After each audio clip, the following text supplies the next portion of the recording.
Donc bonsoir, je suis Alexandre Boudardi, chef de mission en Syrie. Nous nous trouvons actuellement à Alep et je suis actuellement donc chez Monseigneur Jean Bar, l'archevêque melkite de la ville d'Alep. Et nous avions quelques questions à lui poser. Donc, bonsoir Monseigneur. Les questions un petit peu qu'on se pose depuis la France. Voilà, on parle souvent des civils qui meurent du côté d'Alep-Est. Et on ne parle jamais en fait de Alep-Ouest où vous vous trouvez, où vous vivez, et on voulait un petit peu savoir quel était votre quotidien depuis 5 ans. Nous vivons une situation, si vous voulez, de siège d'une certaine façon, et puis de désolation totale parmi les habitants. On ne reçoit que des obus. Les gens sont privés de travail parce que tout leur commerce, toute l'industrie a été détruite. Les gens souffrent beaucoup, souffrent de pénurie, souffrent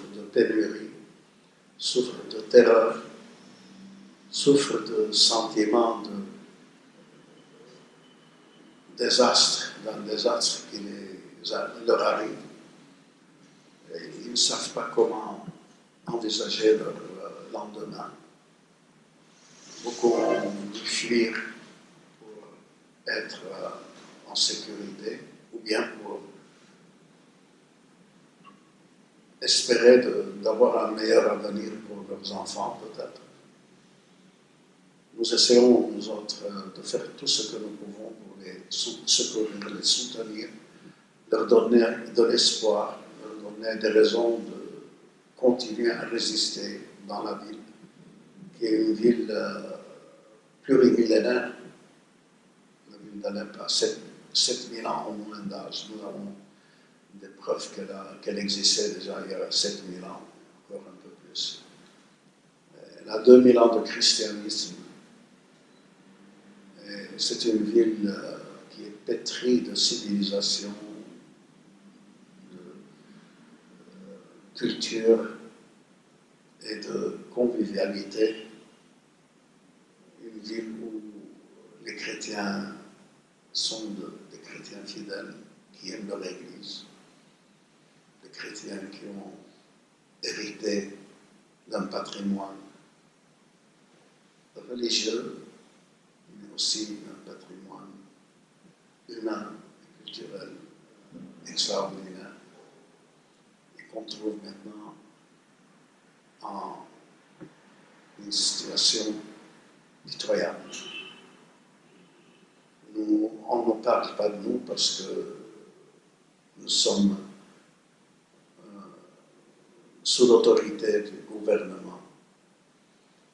Et le gouvernement syrien, l'État syrien ne plaît pas à l'Occident. Peut-être pour cette raison, ils ne veulent pas nous montrer, ils ne veulent pas parler de nous. Ils pensent que nous sommes dans une situation enviable, ou au moins que nous n'avons pas besoin de leur secours et de leur pitié. Et c'est malheureux parce que vraiment, ce que notre population souffre, on ne peut pas l'imaginer. Alep, qui était une ville prospère, qui donnait beaucoup de travail à des millions de citoyens, et qui a toujours été une ville généreuse en personnalité, généreuse en littérature, généreuse en civilité, et généreuse aussi en argent, en moyens. C'était toujours la ville qui donnait à vivre à d'autres villes et d'autres villages de Syrie. Et nous sommes maintenant en situation de quasi-mendicité, ce qui est terrible. Donc ces gens-là, chez nous, on les appelle des rebelles. En Syrie, on parle bien de terroristes. Ça fait 5 ans qu'ils assiègent la ville, l'autre moitié de la ville et autour de la ville. Est-ce que vous connaissez leurs revendications? C'est-à-dire au départ, les revendications qu'ils avaient étaient les nôtres. Nous voulions, nous aussi, des réformes significatives dans la gestion, la gérance du pays. Nous voulions plus de participation à la décision. Nous voulions plus de démocratie, de liberté d'expression et de liberté d'entreprise. Il faut dire il faut reconnaître quand même, il y avait des efforts qui étaient faits, pas suffisants, mais il y avait des efforts de réforme et de changement de la situation et des formes de gestion qui étaient faites par le régime. Mais ces réformes étaient insuffisantes. Et nous étions, pour ainsi dire, du côté des revendications, de ceux qui revendiquaient ces réformes. Et puis, rapidement, nous nous sommes rendus compte qu'il ne s'agissait pas de cela. Parce que ceux qui étaient en train de manifester, ou qui luttaient pour ces réformes, ont manifesté un fondamentalisme et une violence qui ne peut venir de personnes qui aiment leur patrie, qui aiment leurs concitoyens et qui veulent que le pays progresse. Ils ont commencé à détruire. Ils ont commencé par détruire des hôpitaux, des écoles, les lignes de chemin de fer, les centrales électriques, les centrales de pompage d'eau et de purification de l'eau, tout ce qui pouvait aider les citoyens du pays à vivre tranquillement.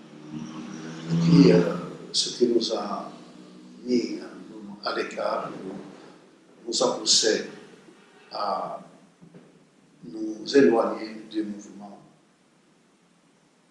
c'est la prise des armes. Nous ne pensons pas que la guerre peut résoudre les problèmes sociaux, que la violence peut réformer un pays ou la politique d'un pays. Et depuis 5 ans, nous sommes en train de subir ces violences insupportables et inattendues. Et assez rapidement, nous nous sommes rendus compte que ce n'était pas nos confrères syriens qui menaient la barre, mais les étrangers qui avaient d'autres objectifs que ceux de la réforme et du progrès du pays. Malheureusement, parmi les rebelles, bien sûr, il y a encore des Syriens de l'armée syrienne libre, mais ils sont minoritaires et on ne les retrouve plus, et ils ne se retrouvent plus dans le flot de mercenaires et de djihadistes fondamentalistes qui se sont infiltrés dans le pays, qui ont été envoyés dans le pays, recrutés dans le monde et payés grassement pour venir mener cette guerre à l'intérieur de notre pays. Et c'est ça qui nous rend malheureux, mais en même temps qui nous empêche de nous soulever nous aussi. Nous pensons que cette guerre a fait beaucoup de mal, a rendu beaucoup de familles endeuillées dans la souffrance, ont privé beaucoup d'enfants de leurs parents et beaucoup de parents de leurs enfants. Cette guerre a détruit tout ce que nous pouvions avoir comme moyen de ressources et comme ressources pour vivre et pour faire vivre nos enfants. Quand je pense qu'une ville comme Alep, qui a 6 ans donnait du travail à 1,2 million ouvriers et à 1 million peut-être d'employés, fonctionnaires de toutes sortes, soit aujourd'hui sans possibilité de donner du travail à ceux qui sont restés des citoyens de la ville, et même pas au quart de ceux qui sont restés dans la ville et qui ne représentent pas non plus le quart de ce qu'ils étaient. Alep comptait 3,5 millions d'habitants. La ville, le gouvernement d'Alep comptait 5 millions. Maintenant, Alep peut avoir au grand maximum 1,2 million d'habitants.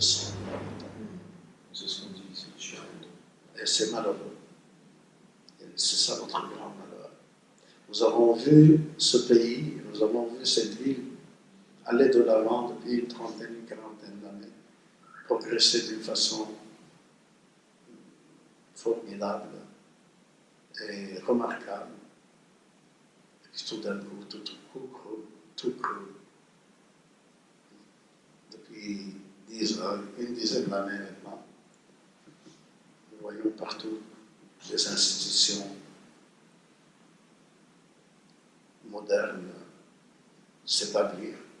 Nous avons vu des écoles libres monter. Nous avons vu de nouvelles universités libres et non gouvernementales. Nous avons vu de nouveaux hôpitaux. Nous avons vu des hôtels partout. Nous avons vu des agences de voyage et de tourisme se développer. Nous avons vu le nombre de ceux qui venaient visiter la Syrie multiplié par 10 comparé à ce qu'ils étaient il y a 15 ans. Il y a 6 ans, par exemple, avant le début de cette malheureuse guerre, de ce malheureux soulèvement finalement. On parlait de 3,5 millions de touristes et qui étaient censés devenir 6 millions en 2 ou 3 ans. Il n'était que 200 000, 300 000 il y a 12 ans. Vous imaginez ce progrès à tous les points de vue qui s'amassait. C'était une sédimentation de réalisation et de progrès dans tous les domaines. Et lorsque nous voyons que tout ça est perdu, pour quelqu'un qui regarde les choses avec si vous voulez, un regard objectif et en dehors de ce qui se passe, celui qui observe d'en haut ce qui se passe, doit avoir beaucoup de peine, doit souffrir beaucoup en voyant ce qui s'est passé.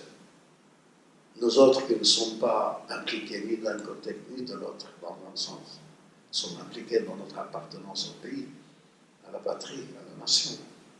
Nous sommes impliqués parce que nos fidèles sont là. Nous voulons les aider, nous voulons qu'ils vivent mieux, qu'ils puissent survivre maintenant. Avant, nous essayons de leur donner de quoi mieux vivre et avoir une qualité de vie convenable pour qu'ils restent dans le pays. Maintenant, nous voyons que nous n'arrivons même pas à subvenir à leurs premières nécessités, au minimum indispensable pour vivre tranquillement, pour vivre de façon très modeste. C'est ça, c'est vraiment la Syrie, c'est vraiment un pays qui vivait en autarcie en fait de ses propres matières premières, qui ne nécessitait de rien venu d'ailleurs, qui distribuait d'ailleurs même à l'étranger ce qu'elle possédait et qui aujourd'hui est quasiment à la porte de la mendicité. Il y a 6 ans, la Syrie n'avait aucune dette extérieure. C'est un pays qui était autosuffisant. On l'a vu, agriculture, agronomie et produits de la terre. On l'a vu industrie, on l'a vu culturel point de vue, à tous les points de vue, il était autosuffisant. Ça ne veut pas dire qu'il n'avait pas à progresser. Il avait à progresser, et il progressait. Le pays progressait, mais déjà, c'était un point d'honneur à ce pays de 22 à 3 millions d'habitants, qui était il y a 60 ans 5 millions d'habitants, qu'il ait réussi à pouvoir assurer de quoi vivre à ces 22 à 3 millions d'habitants sans avoir besoin de s'endetter ou d'avoir de demander à l'étranger de quoi que ce soit. Je reconnais que peut-être ce qui était offert n'était pas extravagant, n'était pas extraordinaire, mais il n'y avait pas de misérables en Syrie. Il y avait des pauvres, mais des pauvres qui avaient ce qu'il faut pour vivre. Disons, un peu plus que, moins que pauvres. Ils étaient modestes. C'est-à-dire, vous ne trouviez pas un Syrien qui n'avait pas de travail, très peu. Il y a une pauvreté, il y avait une pauvreté comme il y en a partout, il n'y avait pas de misère en fait. Il n'y a pas de misère. Et si vous voulez, si vous entendez par pauvreté une certaine vie modeste, oui, mais il faut voir un peu ce que vous entendez par pauvreté. Comparé à vous autres en Europe, nous étions vraiment pauvres. Nous étions pauvres. Mais comparé à d'autres pays en voie de développement, nous n'étions pas pauvres. Le moins, c'est-à-dire le moins aisé était celui qui avait ce qu'il fallait pour vivre. C'est-à-dire, il n'y avait pas de Syriens sans domicile.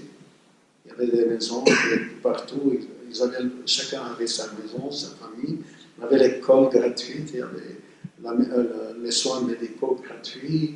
Il y avait un campagnard ou un Syrien qui vit au fin fond de la campagne, ou même du désert si vous voulez, avait la possibilité d'étudier, de progresser, de faire des études universitaires, et puis après d'avoir une position dans le pays, dans l'armée ou dans la société. Nous, en France, en Europe, cette misère, elle existe. Il y a une multitude de gens qui dorment vraiment dehors, qui meurent de froid, de faim, aussi paradoxalement que ça puisse paraître. Nous, cette misère, elle existe bien. On n'a peut-être pas la même pauvreté, mais en tout cas, on a une misère que vous n'avez pas, si je puis me permettre. Oui, et là, mais justement, peut-être c'est ça le problème, c'est que les gens se sont habitués à vivre de ce qui est nécessaire. C'est-à-dire qu'ils ne se sont pas créés de besoins, disons, inutiles ou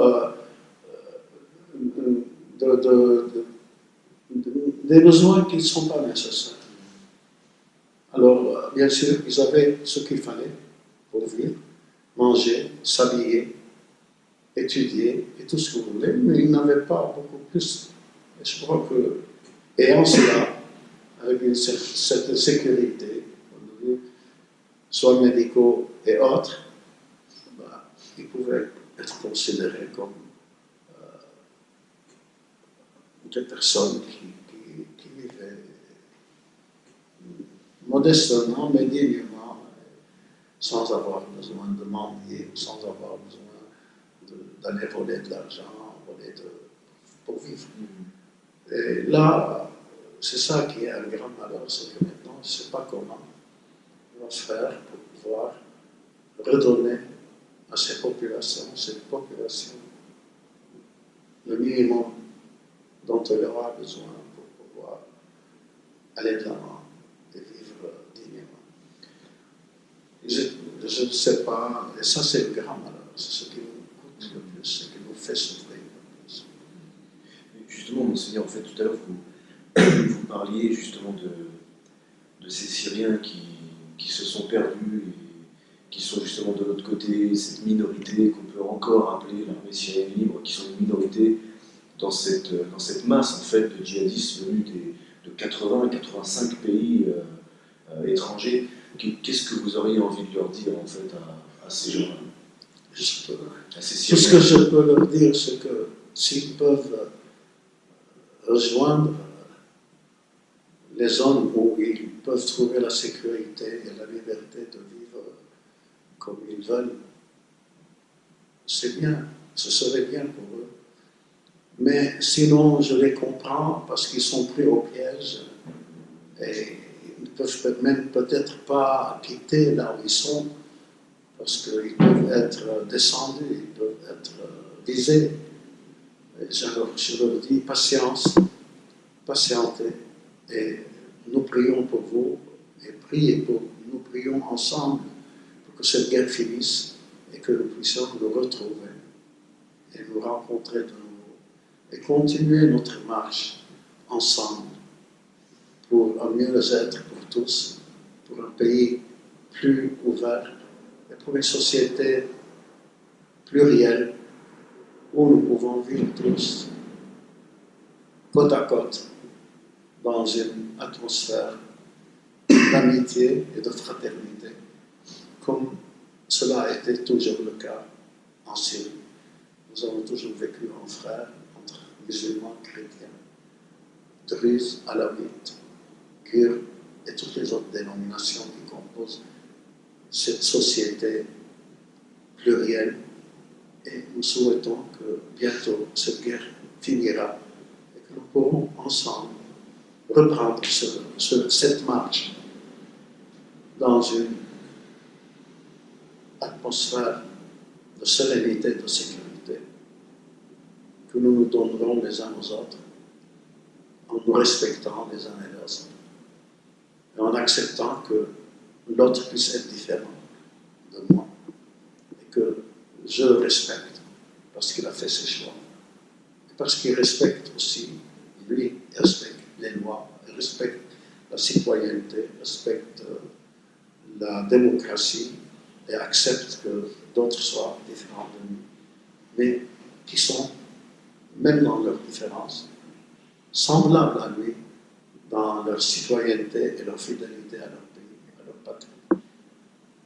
Nous voulons être des gens qui respectent l'homme, des gens qui respectent la liberté de chacun, des gens qui respectent l'autre et des gens qui veulent vivre avec les autres dans ce pays où tous sont nés et où tous seront finalement enterrés. Et est-ce que vous espérez une victoire prochaine pour Alep, en fait, pour votre ville? C'est-à-dire que comment vous voyez un petit peu la situation des événements, l'évolution? Moi, j'espère et nous souhaitons qu'il y ait la paix. La paix, c'est ça la victoire. Nous ne voulons pas que les uns soumettent les autres. Nous voulons sortir tous vainqueurs de cette épreuve, de cette guerre injuste qui est menée contre nous tous, que nous soyons d'un côté comme de l'autre. Ils sont en train de nous détruire. Ils ont détruit ce que nous avons. Ils ont détruit nos maisons. Ils ont détruit nos usines. Ils ont détruit nos vies. Et nous ne voulons pas que cela continue. Et si la guerre s'arrête, s'il y a la paix, tous nous sommes gagnants. Parce que nous allons sauver ce qui reste. Et à partir de ce qui reste, nous allons essayer de refaire un nouveau pays avec un nouveau visage, en nous mettant dans la tête que ce ne sera jamais plus la guerre entre nous. En nous mettant dans la tête que cela ne doit plus advenir. Que nous ne pouvons plus penser un jour à nous massacrer les uns les autres. Et que ce temps malheureux, qui sont un temps où nous nous arrêtons pour s'en souvenir en demandant pardon les uns aux autres, en demandant pardon au ciel, en disant mea culpa. Nous avons commis une grosse bêtise, une grosse fausse erreur de rentrer dans la labyrinthe de la violence. J'espère que cette expérience amère préviendra nos enfants d'un malheur similaire et que plus jamais nous nous entretuerons, plus jamais nous n'accepterons qu'on vienne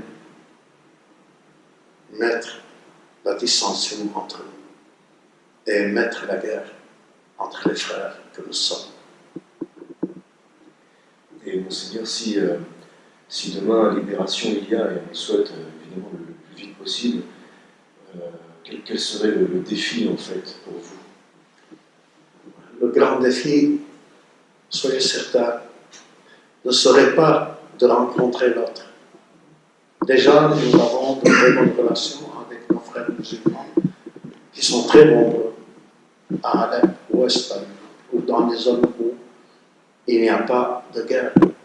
Les chrétiens et les musulmans vivent ensemble, en frères, nous n'avons aucun problème. Le problème serait de reconstruire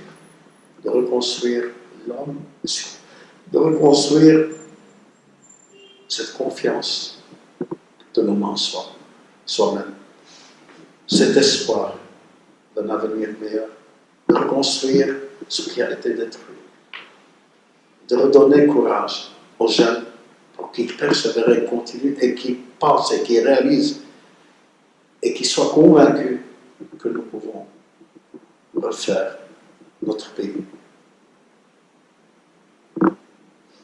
J'ai reçu d'un ami un mail avec un link où il nous montre Hiroshima qui avait été rasée et où on prétendait qu'elle ne pourra plus être viable avant 1000 ans.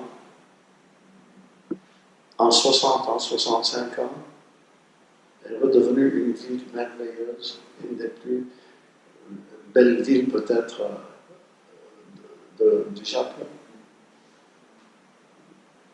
Alors qu'ils prétendaient que c'était fini.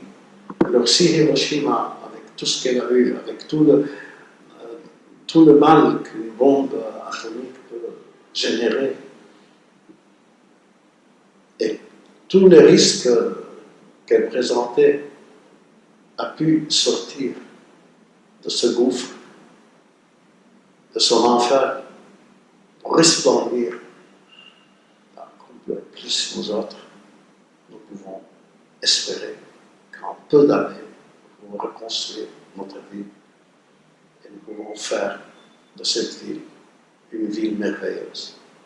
Cela dépend de nos jeunes, dépend de ceux qui nous aiment à l'étranger et qui veulent notre bien, qui nous aident à refaire notre vie, à reconstruire et à créer une atmosphère accueillante, sûre et agréable pour que nos fidèles, nos citoyens puissent être heureux dans leur pays.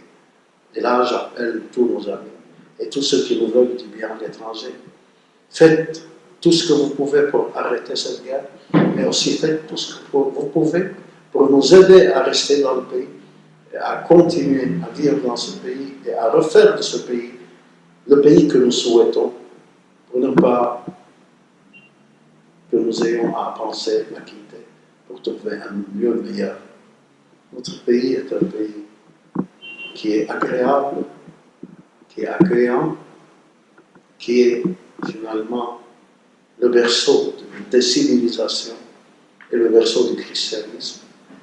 Il peut devenir aussi de nouveau le berceau d'une nouvelle société, une société humaine où les hommes s'entendent entre eux, où les hommes s'aiment mutuellement et où les hommes veulent marcher de l'avant, la main dans la main, quoi que puisse être leur différence, pour aboutir à un monde où les citoyens et les hommes et les femmes puissent vivre heureux et en même temps amis les uns des autres. Ce qui nous préoccupe, C'est justement maintenant ce qui se passe, c'est que on ne tient pas compte de ce que nous souhaitons et qu'on essaye de nous faire comprendre, croire que c'est le plus viable chez nous et qu'il vaut mieux partir.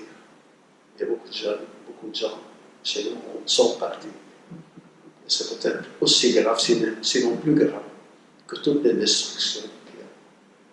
Détruire une maison, on peut la reconstruire. Détruire un homme, c'est très difficile de le reconstruire. Mais enlever un homme de son pays, de sa ville, de sa communauté, c'est un peu l'exécuter. Et c'est ça qui nous fait mal au cœur. C'est qu'on est en train, d'une certaine façon, de nous enlever ce qui fait notre existence, ce qui fait notre existence comme communauté, ce qui fait notre existence comme société, et ce qui fait notre existence comme groupe humain qui a toujours vécu dans ce pays et qui veut continuer à vivre dans ce pays. Et justement, Monseigneur, vos fidèles, ils ont encore la force de vivre, ceux qui sont restés là. Ils ont un peu de force, ils ont la force, nous les soutenons. Nous essayons de faire ce que nous pouvons pour qu'ils continuent. Mais si les bombardements et ces obus qui nous tombent dessus tous les jours, et ce harcèlement que nous avons de partout, et ce boycott qu'on nous impose, qu'on impose à notre pays, venant de l'Occident, continue, on risque de les voir partir un jour. Grâce à Dieu, il y a encore un moment qui est resté. Nous avions fait un essai, un premier recensement dans notre communauté au moins. Nous nous sommes rendus compte qu'il y a presque un peu moins que la moitié des familles qui sont encore là. Alors que nous pensions qu'il y avait beaucoup plus qui étaient partis. Mais nous avons peur que cette moitié, si les choses ne s'arrangent pas, si la paix ne vient pas, on risque de les voir partir. Parce qu'il n'y a plus rien qui les encourage à rester. Nous les aidons, nous leur offrons ce que nous pouvons, mais nous ne voulons pas que ça continue.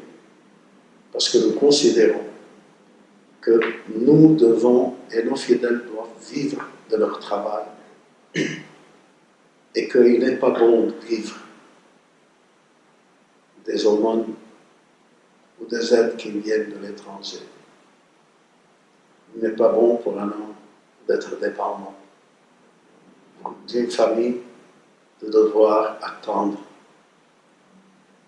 le panier alimentaire ou l'aide que nous offrons.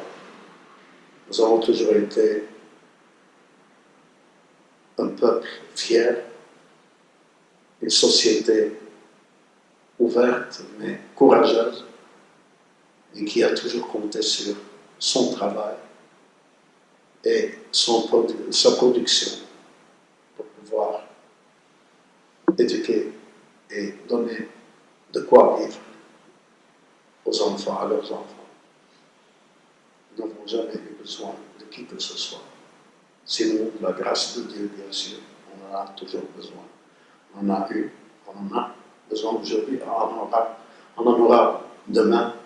La grâce de Dieu, c'est la première chose que nous souhaitons, que nous attendons. Et maintenant, nous voulons avoir la possibilité de dire à nos fidèles, ça suffit, on ne peut plus vous aider maintenant, il y a du travail, il y a la paix, allez de l'avant, travaillez et vivez de vos propres efforts, de votre propre labeur. Ce qui nous fait peur, c'est que si ça continue, que nos gens s'habituent à la dépendance. Seigneur, je vous remercie vraiment pour nous avoir donné de votre temps, pour avoir recentré certaines vérités, d'avoir donné un éclairage en fait, sur la situation aux Français qui nous écoutent.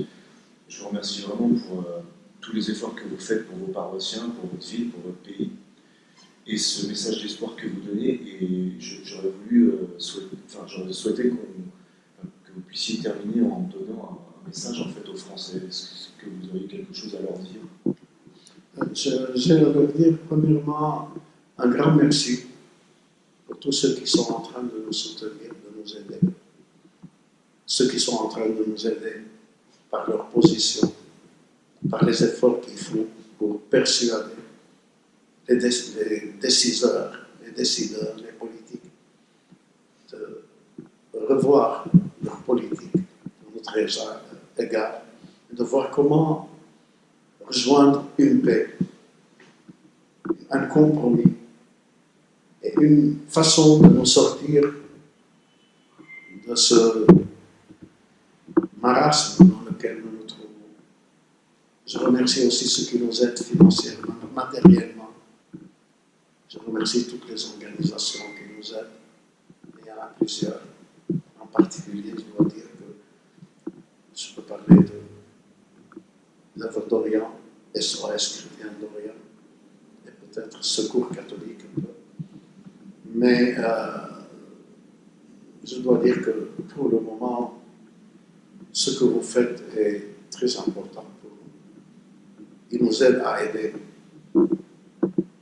tout le monde presque, sauf peut-être une petite minorité de personnes qui sont aisées et qui sont restées.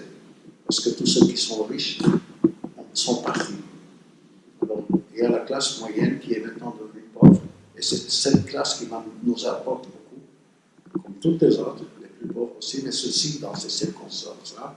Ce que vous nous offrez nous aide à les soutenir, à soutenir leur situation impossible. Parce que ce sont des gens qui travaillent, qui aiment travailler, qui aiment faire quelque chose et qui n'ont plus de travail, qui n'ont plus la possibilité de travailler, qui n'ont plus de ressources à cause de destruction de leur commerce, de leurs ateliers, de leurs usines. Alors là, je dois vous remercier pour tout ce que vous faites dans ce sens. Je vous souhaite à tous un joyeux Noël, à tous les Français. Et je leur demande de prier l'enfant Jésus à l'approche de Noël et la nuit de Noël, pour qu'il nous donne la paix et qu'il permette à nos enfants, à nos bébés de grandir et à nos jeunes de prendre courage et à nos anciens de patienter, de supporter ce malheur qui les frappe. Peut-être un jour, vous viendrez visiter notre pays. Si vous venez juste après la guerre, vous verrez où nous en sommes, à quoi vous nous avez réduits. Et si vous venez dans quelques années, j'espère que vous verrez un beau pays qui vous donnera à comprendre à qui vous avez tendu la main et qui vous donnera à voir que ce peuple qui a souffert, qui a tellement souffert, ne méritait pas cette souffrance et que c'est un peuple qui veut vivre et qui sait édifier une société humaine où les gens peuvent vivre ensemble dans l'amitié, le respect mutuel et aussi la crainte de Dieu. Merci beaucoup, Monseigneur. En tout cas, soyez sûr que vous êtes dans nos prières à tous et que chacun vous souhaite vraiment une très belle nativité et une très bonne fin d'année. Merci, Monseigneur.